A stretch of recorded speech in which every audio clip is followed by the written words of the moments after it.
अस्सलाम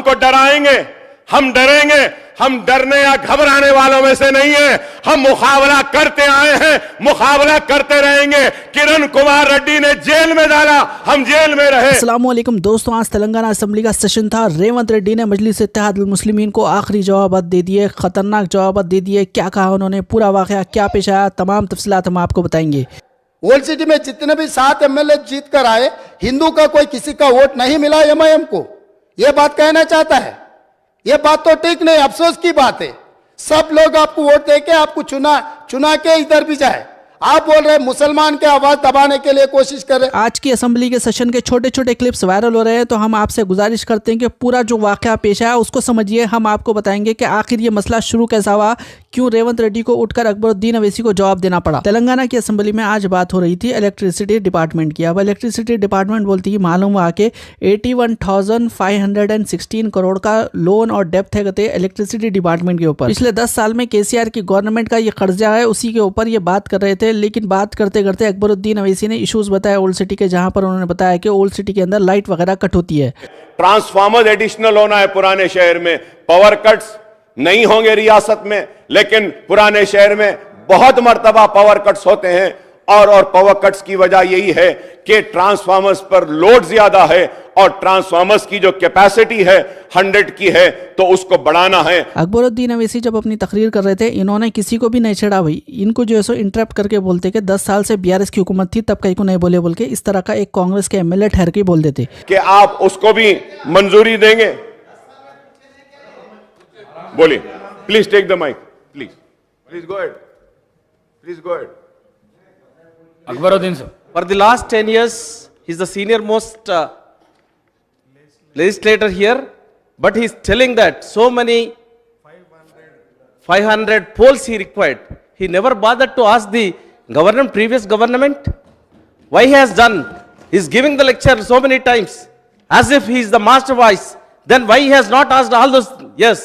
10 years was given the time for them. He has not demanded anything for the old city. Interrupt करते हुए जो लहजा इन्होंने इस्तेमाल किया, उसके बाद में अकबरुद्दीन अवैसी ने भी इनको रिप्लाई दिया। बच्चे बड़ों की बातों में मदाखलत नहीं करना चाहिए। अभी कितना भी बोलो, बच्चे हैं, अभी बहुत सीखना है, सीखिएगा। असेंबली के रिकॉर्ड्स निकाल कर देखिएगा, हम बार बार मुतालबा करते गए हैं। लेकिन आगे जाकर असेंबली का माहौल बिल्कुल बिगड़ जाता है। अकबरुद्दीन अवैसी रेवंत रेड्डी को बोलते हैं, रेवंत रेड्डी फिर अकबरुद्दीन अवैसी को बोलते हैं। क्या मामला पेश आया, यहाँ पर आपको छोटे से क्लिप्स बता देते हैं। पुराने शहर के साथ कोई नाइंसाफी नहीं करेंगे बोले आप, कोई इंतकामी कार्रवाई नहीं करेंगे, लेकिन आपके लेजिस्लेचर्स के साथ ऐसा दिखता है कि आप इंतकामी कार्रवाई करना चाह रहे हैं। लेकिन मैं ये कहना चाहता हूं कि आपको क्या बड़ा नुकसान होगा मजलिस इत्तेहादुल मुस्लिमीन से। अरे हम 7 सीट पर हैं, लेकिन आपको 7 भी बर्दाश्त नहीं। हम अकेले यहां खड़े होते हैं, यह भी बर्दाश्त नहीं। आपका ये इंटॉलरेंस जो है ना, ये बता रहा है, ये पैगाम दे रहा है कि मुसलमानों से आपको गुस्सा है। क्या मैं मुसलमान हूं तो क्या यहां खड़े होकर अपने मसाइल को पेश नहीं कर सकता हूं? क्या ये मेरा हक नहीं है? I request my learn friend. माहौल बिगड़ता देख एक दूसरे एमएलए खड़े हो जाते हैं और कहते हैं कि वो जो एमएलए ठहर कर बोले थे, आपको बोलने का मकसद नहीं था, बीआरएस का फेलियर उन्होंने बता रहे थे बोल के बोले। अकबरुद्दीन अवैसी साहब, यू नो हमारा जो एमएलए साहब बात करे, he was just asking, basically the demand is there, he was just telling about the inefficiency of the TRS government which they didn't do. He was not criticising the MIM and all. No, एक minute. अगर हम काम नहीं कराते होते तो बार बार जीत कर नहीं आते। 6 मरतबा जीत कर आया हूं और लोग यहां से यहां जाते हैं, वहां से वहां आते हैं, लेकिन हम जहां हैं वहीं खड़े हुए हैं। मंसूबे बनाए, साजिश बनाए, हम बुरे दिखे, मुसलमानों की एक आवाज को दबाने की कोशिश करी वो कांग्रेस ने, लेकिन उसके बावजूद भी मुसलमानों ने अपने एतमाद का इजहार हम मजलिस इत्तेहादुल मुस्लिमीन पे किया और हम कामयाब होकर आए हैं, कामयाब होकर आते रहेंगे। एक नया मेंबर, इतना सीनियर मेंबर नया बनाए सो सरकार के खिलाफ आवाज उठाए, तो वो ये मांगा कि 10 साल पिछले please Please give me. No, no, no, no. Mr. Please, Mr. Akbaruddin Owaisi. No, no, no. Definitely you will get mic. You can. No, no, no. Definitely you will get mic. You can put your argument. I'm not going to. No, no. Sir, Speaker sir. Akbar साहब ने 6 बार चुनाव लड़के 6 बार चुन के आए, इसीलिए हमारे सरकार मेजॉरिटी मिलते ही अकबरुद्दीन ओवैसी जी को हम प्रोटेम स्पीकर बनाए। हम जितना उनको वो पार्टी को माइनॉरिटी को जितना मौका देना है हम कोशिश किए। ये 1 minute, yes, because of your seniority, this is not any out of turn quota. We have respected your seniority and your experience. That is what I wanted to clarify. At the same time, he has to respect colleague member. He is also, no, seniority doesn't get any extraordinary powers. Seniority or juniority or first time or 10th time member, her member के लिए एक ही तरह के हक होते हैं। अगर कोई नया मेंबर कुछ मुद्दा उठाए तो सीनियर मेंबर सब्र करके उनको जवाब दिए तो ठीक रहेंगे, तब वो कुछ सीखने के भी एक मौका मिलेंगे। क्योंकि ये सभा में 57 न्यू मेंबर्स चुनाव लड़के जीत के आए। जैसा अकबरुद्दीन ओवैसी साहब को लोग चुने, डॉक्टर कवंपल्ली सत्यनारायण को भी लोग चुन के यहाँ भेजे। किसी को बेइज्जती करने से अपना इज्जत बढ़ता बोल के कोई समझे तो बहुत अफसोस की बात है। ये ऐसा चर्चा यहाँ पर हम लोग सब दोस्त है, आप जो बात हमारे सामने रखे हम जरूर ओपन माइंड से, हम ओल्ड सिटी या न्यू सिटी को अलग अलग नहीं देखते। वो शहर हमारे है, 450 साल के शहर है, वो शहर का शान बढ़ाना हमारी जिम्मेदारी है। ओल्ड सिटी में जितना भी डेवलपमेंट के लिए अकबरुद्दीन ओवैसी एमआईएम पार्टी के नेता है, ये पूरा मुस्लिम का जिम्मेदारी ले वाला नहीं है। ये आम जनता हिंदूज भी उनको वोट डाले। जहां पर चंद्रायन गुट्टा में पूरा मुसलमान वोटों से चुन के आए क्या?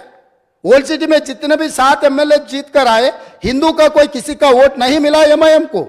ये बात कहना चाहता है, ये बात तो ठीक नहीं, अफसोस की बात है। सब लोग आपको वोट देके आपको चुना के इधर भी जाए। आप बोल रहे मुसलमान के आवाज दबाने के लिए कोशिश कर रहे। भाई आपके मुसलमान के रिप्रेजेंटेटिव जैसा नहीं देख रहे। ये तेलंगाना 4 करोड़ जनता के तरफ से आप चुन के आए, 4 करोड़ जनता के लिए आप रिप्रेजेंट करो। नहीं नहीं नहीं सर आपको जब mic speaker sir Akbaruddin Owaisi साहब को जब माइक मिलेगा ना तब उनके बात वो रख सकता है। लीडर आप तो अभी तो वो डिस्टर्ब नहीं कर सकते सर वही सच है तो सर अगर वही सच रहा तो हम लोग जुबली हिल्स से एक मुसलमान हिंदुस्तान के सबसे बड़ा खिलाड़ी अजहरुद्दीन ओवैसी को हम टिकट दिए। अजहरुद्दीन को हम टिकट दिए तो अजहरुद्दीन को हराने के लिए दूसरा मुसलमान को वहां चुनाव लड़वा के एक मुसलमान को हरा दिए। दूसरी बात, कामारेड्डी से हम लोग शब्बीर अली जी को जिताने के लिए, एक माइनॉरिटी को जिताने के लिए हम कोशिश किए तो शब्बीर अली को हराने के लिए उनके जाने माने दोस्त कल्वकुंट्ला चंद्रशेखर राव वहां कामारेड्डी से चुनाव लड़ा। साहब मोहतरम चीफ मिनिस्टर रेवंत रेड्डी साहब ने जिस जबान में बात की है, जिस अंदाज में बात की है, सुनकर बड़ा अफसोस हुआ। Sir, every political party has the right to contest elections wherever they want. He says कि MIM didn't allow Shabbir Ali to win. Did MIM contest in Nizamabad? Sir, and second thing about Jubilee Hills, कि आप जो है सो हमारे मुसलमान को जीतने नहीं दिए। What an immature talk, sir. What is this? क्या मैं ये बोलूंगा? देखिए साहब, सवाल वो नहीं है कि आपको लड़ने का इख्तियार है, हमको लड़ने का इख्तियार है। अब हम जहां से लड़े आप बोलेंगे कि नहीं आप वहां से नहीं लड़ना। Sir, I am not a minority cell of any party. I am a Majlis Ittihadul Muslimin. So my party has the right to take my own decision as your party has the right to take your decisions. Chief minister Revanth Reddy ने कहा था कि केसीआर ने मोहम्मद अली शब्बीर को जीतने नहीं दिया। वहीं दूसरी जानिब अकबरुद्दीन अवैसी ने जवाब देते हुए ये बताया कि एमआईएम को राइट है, वो कहीं से भी इलेक्शन लड़ सकते हैं। हम लोग एक जाने माने खिलाड़ी, हिंदुस्तान का नाम दुनिया में रोशन किए ऐसे खिलाड़ी अजहरुद्दीन को हम एक माइनॉरिटी रिप्रेजेंटेशन इस सभा में ले आने के लिए हम कोशिश किए, मगर वहां पर दूसरे एमआईएम माइनॉरिटी कैंडिडेट को चुनाव लड़वा के अजहरुद्दीन साहब को हरा दिए। मैं इतने कहा, मैं कुछ इल्जाम नहीं रखा, मैं कुछ मदद नहीं मांगा। जो फैक्ट्स एंड फिगर से मैं इस सभा और नेता के सामने, क्योंकि अध्यक्ष असदुद्दीन ओवैसी साहब अध्यक्ष ने फाइनल फैसला करते, तो इसीलिए मेरा दोस्त से मेरा गुजारिश है, जब हम लोग कोशिश कर रहे हैं माइनॉरिटी रिप्रेजेंटेशन इस हाउस में लाने के लिए, तब अब आप ये अजहरुद्दीन को हरा दिए। इनके दोस्त चंद्रशेखर राव ने शबीर अली साहब को कामारेड्डी में हराने के लिए, अगर चंद्रशेखर राव को दूसरे सीट से लड़ना है तो सिद्दीपेट है बगल में। Sir, now the question arises, I really don't understand. He's such a senior person and Almighty has blessed him with such a big chair in spite of having a political career started from ABVP, then TRS, then BJP, and then Congress, then also RSS. He should be more matured because he's gone everywhere here and there and he's got experience of being everywhere. And he talks like this. It is so sad, sir. Sir, it is no, sir. Let me complete, sir. This is Sir, it is so sad. Now, in the last parliament election. sir, I request. MIM party के बारे में अगर बोलना शुरू किए तो आगे आपको भी बहुत दिक्कत हो जाएंगे। आप लोग नादेंद्र भास्कर राव से दोस्ती किए, आप लोग एनटीआर से दोस्ती किए, आप लोग चंद्रबाबू नायडू से दोस्ती किए, आप लोग राजशेखर रेड्डी साहब से दोस्ती किए, उसके बाद आप लोग किरण कुमार रेड्डी से दोस्ती किए, दुश्मनी किए, उसके बाद केसीआर से भी दोस्ती किए। नादेंद्र भास्कर राव से लेकर जिस दिन नादेंद्र भास्कर राव तेलुगुदेशम पार्टी को तोड़ने के लिए जब कोशिश किए, कौन साथ में थे सर? ये हिस्ट्री है। अगर अकबर साहब नहीं बोले तो हम बोल सकते, हम भी राजनीति में हैं। किसी के ऊपर इल्जाम लगाना आसान है, मगर जवाब देना जिम्मेदारी से देना पड़ता है। यहाँ पर चर्चा आप किधर किधर कहाँ अलायंस किए, हम किधर किधर घूम के आए, ये सब सारे चर्चा करने के लिए नहीं है। यहाँ पर चर्चा है व्हाइट पेपर ऑफ एनर्जी, इसके बारे में आप जो बोलना है तो बोलो। अगर एक दिन चर्चा करना है केसीआर साहब ने किधर किधर घूम के आया, कांग्रेस में कब था और नायडू पार्टी में टीडीपी में कब था, फिर कांग्रेस में कब आया, फिर कांग्रेस से अलायंस कब किए, फिर चंद्रबाबू नायडू से अलायंस कब किए, फिर बीजेपी से अलायंस कब किए, फिर खुद का पार्टी कब बनाया, ये सब सारे एक दिन पूरा आप अगर मौका दिए तो कौन कौन कहाँ घूम के आए, सबके बारे में चर्चा करने के लिए हम तैयार हैं। अगर आप कभी मौका दिए तो उसी के ऊपर एक दिन पूरा दिन हम चर्चा करेंगे। Speaker sir,